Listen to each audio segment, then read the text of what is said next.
Hello student, आप सभी को इंडियन एजुकेशन में स्वागत है और आप लोग को पढ़ाने के लिए लाई हूँ फाउंडेशन कोर्स। तो देखिए, आप सभी वीडियो अच्छा लगे तो वीडियो को लाइक और सब्सक्राइब जरूर करें।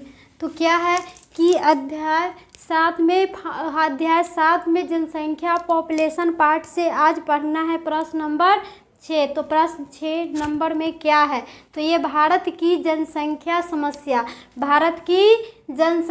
समस्या का वर्णन करना है। भारत की जनसंख्या का समस्या का क्या करना है, तो वर्णन और जनसंख्या का नियंत्रण हेतु उठाए गए कदमों का वर्णन करना है।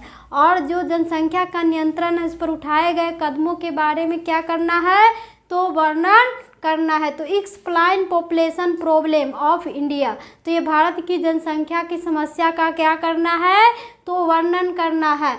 और डिस्क्राइब द स्टेप्स और reset for the control of population, तो ये क्या है कि इस जनसंख्या के नियंत्रण हेतु उठाए गए कदमों को वर्णन करना है। तो ये उत्तर क्या होगा कि भारत की जनसंख्या समस्या। अब भारत की जनसंख्या पर क्या समस्या होगा इसके बारे में अब जानना है। तो ये क्या है कि आर्थिक विकास में एक देश की सभी भौतिक आर्थिक विकास के कारण एक देश में सभी भौतिक साधनों का उपयोग श्रमिकों द्वारा होता है। और किसके द्वारा ये उपयोग होगा, तो ये श्रमिकों को द्वारा ही उपयोग आर्थिक के विकास में और देश की सभी भौतिक गुणों में संसाधनों में, तो जिससे उत्पादन होगा और इस श्रमिकों के द्वारा क्या होगा, तो ये उत्पादन होगा। और श्रमिकों का योगदान विकास के कार्य में महत्वपूर्ण होता है। और श्रमिकों का योगदान कार्य में और विकास में क्या होगा, तो महत्वपूर्ण होगा। और परंतु क्या है कि तीव्र गति से बढ़ती जनसंख्या की विकास की गति को रोकेगा। और आर्थिक विकास क्या करेगा, जो जनसंख्या बढ़ रही है तीव्र गति से, तो उसको क्या करेगा, तो ये रोकेगा। कौन, तो आर्थिक विकास। और जनसंख्या के कारण भारत में बहुत सी समस्या उत्पन्न होती है। और जनसंख्या बढ़ने के कारण क्या होती है कि भारत में समस्याएं बहुत उत्पन्न होगी। तो हर क्षेत्र में समस्या पैदा होती है। और हर क्षेत्र में क्या होगा, तो ये जनसंख्या बढ़ने के कारण समस्या पैदा होगी। और जनसंख्या के कारण ही उत्पन्न समस्याएं क्या होगा, तो ये निम्नलिखित होगा। पहला नंबर क्या है कि जनसंख्या और राष्ट्रीय आय वृद्धि। जनसंख्या और राष्ट्रीय कौन, तो आय वृद्धि 1960 से 61 तथा 1975 से 76 में राष्ट्रीय आय 66% बढ़ी है। और 66% क्या बढ़ी है, तो आय बढ़ी है। और जनसंख्या का 44% प्रति व्यक्ति आय में वृद्धि हुई है। और 44% क्या हुआ है जनसंख्या में, तो ये वृद्धि हुई है। और 20% से भी कम राष्ट्रीय या वार्षिक आय की औसत वृद्धि दर होगी। और 20% से भी आर्थिक विकास में क्या होगा, तो ये औसत में वृद्धि होगा। और वृद्धि दर 3.6% था। और वृद्धि दर कितनी थी, तो 3.6% था। परंतु प्रति व्यक्ति आय का वृद्धि दर, प्रति व्यक्ति मतलब प्रति व्यक्ति पर, एक व्यक्ति पर यह दर कितना, तो 1.5% अधिकतर वृद्धि राष्ट्रीय आय में होगा। और किस में, तो ये 1.5% अधिकतर वृद्धि तो ये राष्ट्रीय आय में होगा। और 7.5% होगा। और कितना होगा, तो ये 7.5% होगा।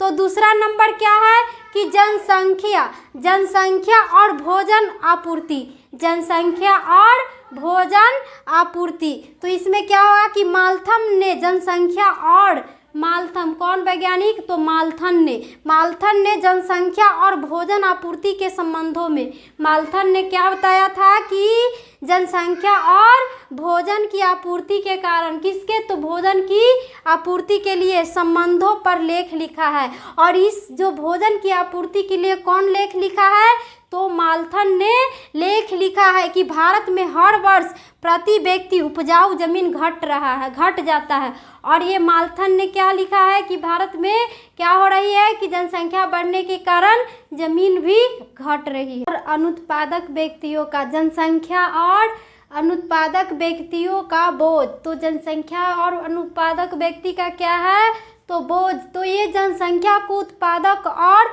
अनुत्पादक व्यक्तियों में बांटा जा सकता है। व्यक्तियों को क्या किया जाएगा जनसंख्या के उत्पादक में, तो ये व्यक्तियों में बांटा जा सकता है। तो बांटा जाएगा तो उत्पादक की व्यक्ति वह है जो राष्ट्रीय आय में सहयोग करे। जो क्या है कि उत्पादक व्यक्ति वह है जो राष्ट्रीय आय में मतलब पैसे में क्या होगा, तो ये सहयोग करे।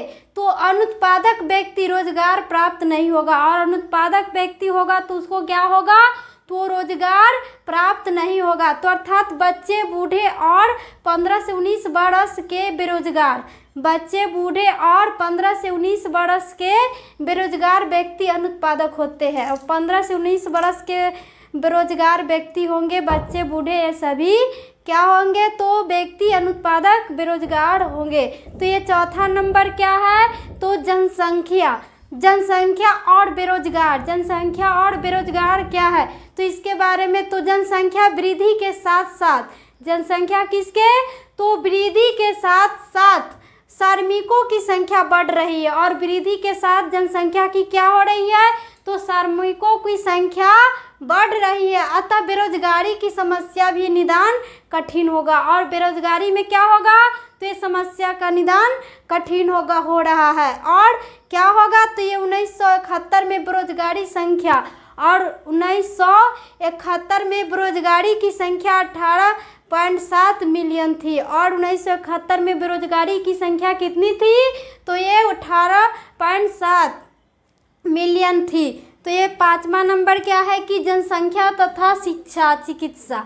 अब क्या पढ़ना है कि जनसंख्या तथा शिक्षा और चिकित्सा और घर का बोझ, और घर का बोझ क्या होगा, तो ये बढ़ती जनसंख्या बच्चों की संख्या बढ़ाता है।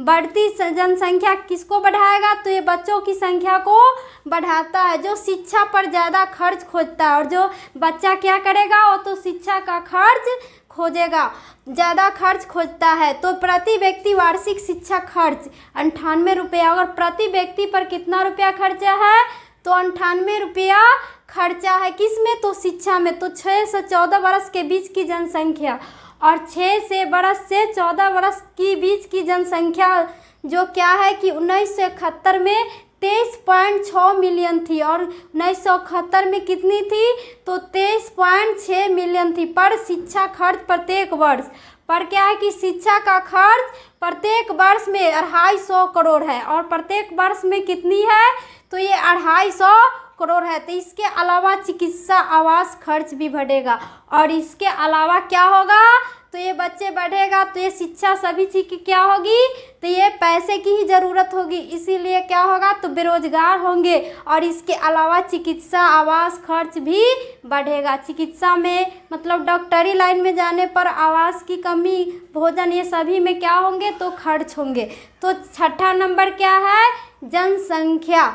जनसंख्या वृद्धि और पूंजी निर्माण, जनसंख्या वृद्धि और पूंजी निर्माण। तो इसमें क्या होगा, तो ये जनसंख्या वृद्धि दर और राष्ट्रीय आय, जनसंख्या वृद्धि दर और राष्ट्रीय आय वृद्धि दर समान होना चाहिए। और राष्ट्रीय वृद्धि दर क्या होनी चाहिए, तो ये समान होना चाहिए, ताकि प्रति व्यक्ति आय एक जैसा बना रहे, और ताकि क्या हो कि प्रति व्यक्ति एक जैसा बना रहे। और भारत की वार्षिक जनसंख्या, भारत की कौन, तो वार्षिक जनसंख्या वृद्धि दर 2.5% है, और वार्षिक जनसंख्या वृद्धि दर कितनी है, तो 2.5% है। अतः राष्ट्रीय आय की वृद्धि दर और राष्ट्रीय आय की वृद्धि दर इतनी हुई होनी चाहिए, इसके लिए पूंजी निवेश जरूरी है। और क्या होगा कि वृद्धि दर इतनी होनी चाहिए कि और वार्षिक पूंजी निवेश में क्या होगी, तो ये निवेश में जरूरी होगी।